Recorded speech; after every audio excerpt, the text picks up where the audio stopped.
on the plains of Moab by the Jordan, across from Jericho, the Lord said to Moses, "Command the Israelites to give the Levites towns to live in from the inheritance the Israelites will possess, and give them pasture lands around the towns. Then they will have towns to live in, and pasture lands for the cattle they own, and all their other animals. The pasture lands around the towns that you give the Levites will extend 1,000 cubits from the town wall. Outside the town, measure 2,000 cubits on the east side, 2,000 on the south side, 2,000 on the west, and 2,000 on the north, with the town in the center.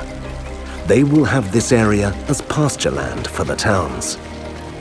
6 of the towns you give the Levites will be cities of refuge, to which a person who has killed someone may flee. In addition, give them 42 other towns.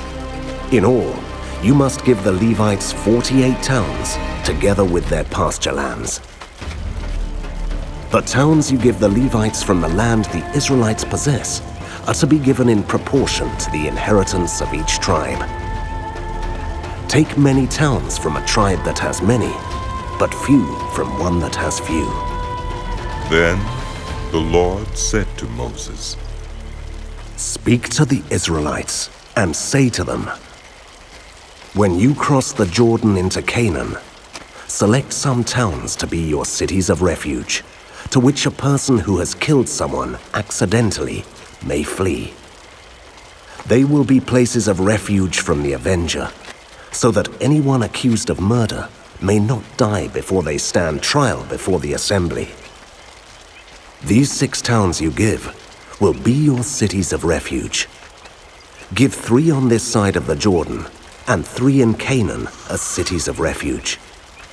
These 6 towns will be a place of refuge for Israelites and for foreigners residing among them, so that anyone who has killed another accidentally can flee there.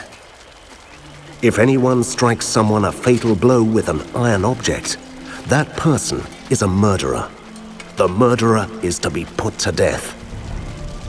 Or if anyone is holding a stone and strikes someone a fatal blow with it, that person is a murderer.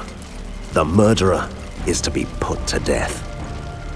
Or if anyone is holding a wooden object and strikes someone a fatal blow with it, that person is a murderer.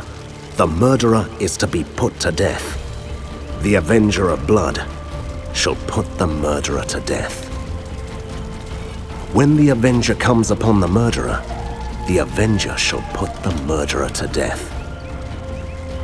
If anyone with malice aforethought shoves another or throws something at them intentionally so that they die, or if out of enmity, one person hits another with their fist so that the other dies, that person is to be put to death. That person is a murderer. The avenger of blood shall put the murderer to death when they meet. But if without enmity, someone suddenly pushes another or throws something at them unintentionally, or without seeing them, drops on them a stone heavy enough to kill them, and they die, then since that other person was not an enemy, and no harm was intended, the assembly must judge between the accused and the avenger of blood, according to these regulations. The assembly must protect the one accused of murder from the avenger of blood, and send the accused back to the city of refuge to which they fled. The accused must stay there until the death of the high priest, who was anointed with the holy oil. But if the accused ever goes outside the limits of the city of refuge to which they fled, and the avenger of blood finds them outside the city, the avenger of blood may kill the accused without being guilty of murder.